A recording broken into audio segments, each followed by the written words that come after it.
guys? Welcome back to the Turbo John YouTube channel. It's Saturday, July 4th. I hope y'all are having a wonderful day. We're down here at Thunder Valley Drag Strip, and we were supposed to be having a 28x10 race, $4,000 purse with like a $100 entry fee. And you can see it's kind of late already. It's like 6:30 and there ain't hardly nobody here. And the reason nobody is here is because they are having a tree malfunction. Apparently they had a race last night, everything was fine. This morning, the tree messed up. So they are going to not do probably that style race, that 28x10 with the $4,000 purse. So when I got here, that's when it broke. People were going out. I was like, why are people leaving? And so I got down here, and the folks that are putting on the race is little Donald Locklear and his crew, Chat and Kent's and all them boys. And so I was like, dude, this is a perfect opportunity to do a dig or die pre-race, right? So let's do a cash style race. So we got some decent cars down here. I mean, some have already left because, you know, they were going to get that $4,000 bag. That's what they were going to try to get, but it probably won't be that much. So we may end up doing a flagman start with, you know, just somebody down there calling it at the finish line. I'm down with that. I'm good. I need to make some passes. So they're allowing us to make passes without the clocks being on, but I got a draggy, so I'm turning my draggy on. So we're going to make some passes regardless with mine. You can see back there in the back, I got the drag radials back there, but I'm gonna try to make it on slicks. Roll arm, we did the anti-squat adjustment. So now I've got like 57% anti-squat, and it's like 104 inches long. So that's at the front tire, so I don't know what's gonna happen.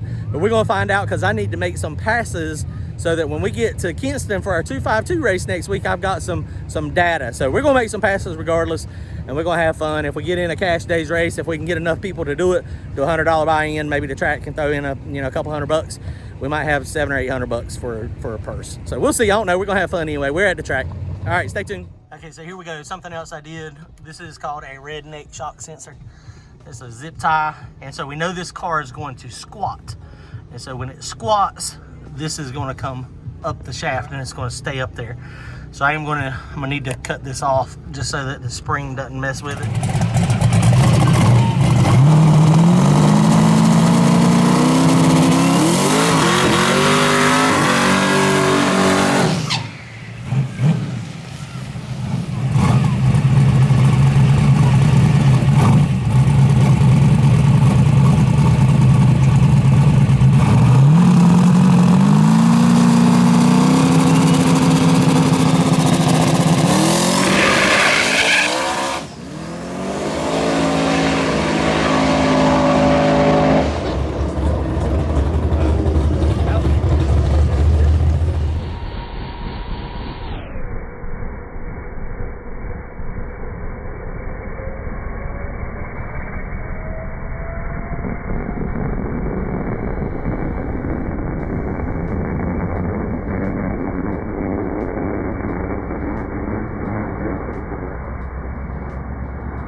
So that pass, it took it initially and it went on down through there. It didn't have a great 60 foot. I'll show y'all the time slip, but it went down through there a little bit, spun right at the 60 foot marker. I think I was a little too aggressive. My redneck shock adjuster in the back, it 100%, it went all the way to the top. So the car is squatting like I was hoping, but it may be bottoming out on the anti-roll bar. So it's one of those things we're gonna have to look at. Okay guys, so this is my redneck shock sensor. See, it did not go all the way to the top. It went probably 1.5 inches up the shaft. And so that worked like a champ. That's about how much travel I have over there. So it could have bottomed out. We might need to put some grease or something on the anti-roll bar just to see if it's bottoming out there. But the track was really sticky early, but it went into some tire shake, and you know, then it knocked tires off pretty violently. Maybe I should have shifted early, I don't know. But we're gonna move that zippy tie down, and then I took some power out of it just to see if we can get it to go down. I went from 50 PSI on the dome pressure at 4.5 seconds to 30. So that might go down. It won't be fast though, but it might go down. We need to figure out how to get down. But the car is squatting violently in the back, which is apparently perfect for these type of events that we're planning on doing. Redneck shock sensor has been reset. Okay, this thing was a freaking turtle.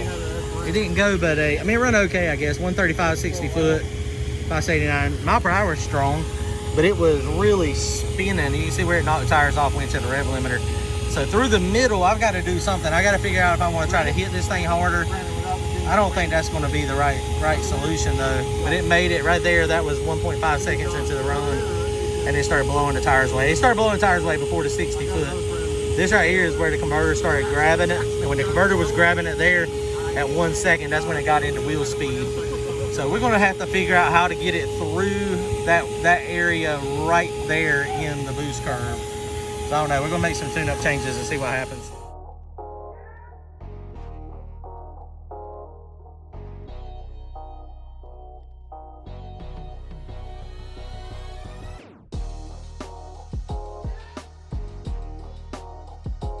Okay, here we go. Rolled up for round number 2, pass number 2. And we just turned the boost curve down. We'll see what happens. We'll see if it gets down the track.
Okay, so that pass didn't go as good either. I mean, I turned it way down. It's funny, the mile per hour is higher. So 136, 374, 550, 142. So with 20 pounds less dome pressure, it went 2.5 mile per hour faster, if that makes any sense. So you can see that big pedal, that red line. And I don't know, possibly, we were just thinking, maybe I need to tighten the shocks up some to let the shocks work a little bit better. I mean, it left good, it hooks initially. And then right there, it starts spinning. And time-wise, 1.2, it starts shaking the tires. And it was shaking the tires pretty violently. So we were down at 10.5 pounds of air pressure.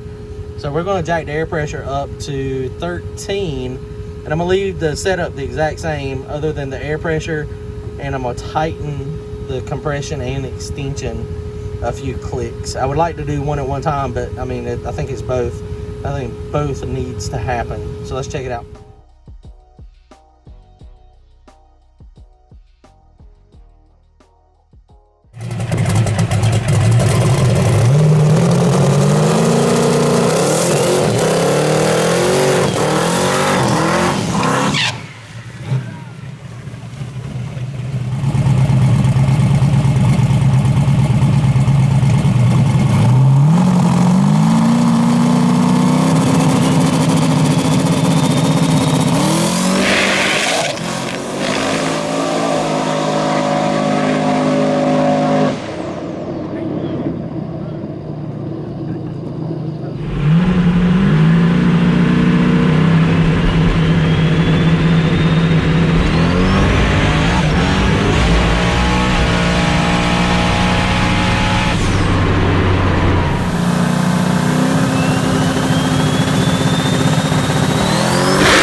Okay, well, that did not go as planned either. I don't know what's happening.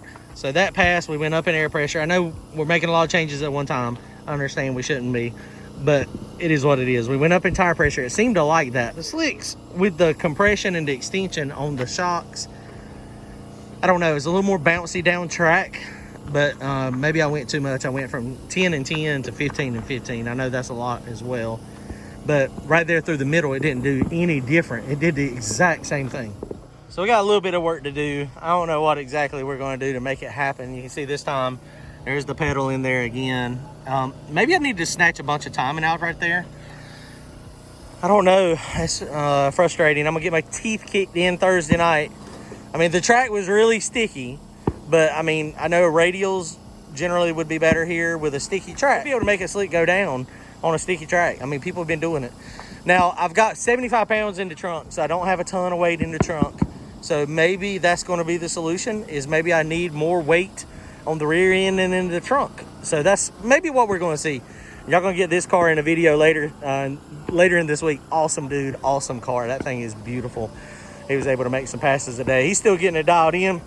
All right, guys. Well, our redneck shock sensor back there is still telling us the same thing.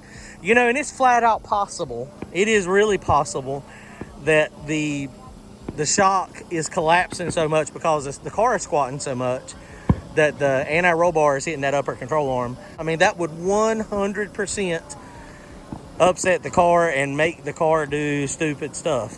So maybe that's what I'm gonna have to do. Maybe that might be my chore for this week, is to move the anti-roll bar so that it is in a location where the car can squat. I mean, it's squatting. We gotta get it up. We need to get it up on the lift and see. You know, the ETM mile per hour on that last pass was not terrible. You see, it didn't go about 551, 143. I had to pedal it 137, 60 foot, and it started spinning early. So I mean, it did it again. So we'll see. I don't know. All right, we got some work to do. Got some changes to make. What we did not work. All right, guys, y'all comment, like, and subscribe. Don't forget to go to turbojohnracing.com to pick you up some t-shirts. Got a new one coming out. It's a couple week wait on it, but it's awesome. Don't forget to hit the join button so you can get in on our weekly tech talks. All right, guys, thanks. Bye.